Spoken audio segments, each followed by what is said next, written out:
Alors les amis, essayons d'analyser ensemble cette vidéo. Moi je parle ici et vous nous donnez votre avis en commentaire. Alors là on assiste à l'épandage de l'engrais. Regardez ce que la femme fait. Elle se contente juste de verser l'engrais autour de ses plants de cacaoyer. Mais est-ce que cette technique est efficace? C'est la question qu'on pourrait se poser. Car pour ceux qui ne savent pas, l'engrais est en général constitué de 3 éléments. Le N, le P et le K. N pour l'azote, P pour le phosphore et K pour le potassium.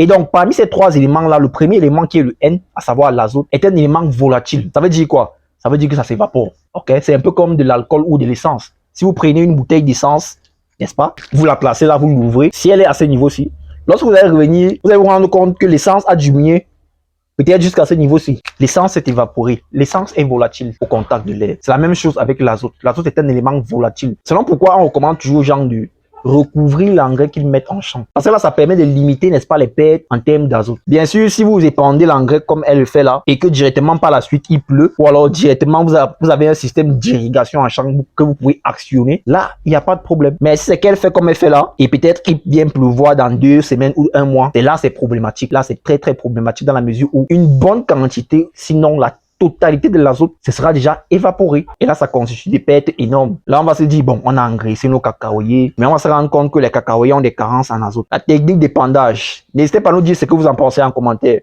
N'oubliez pas de vous abonner, de liker, de partager.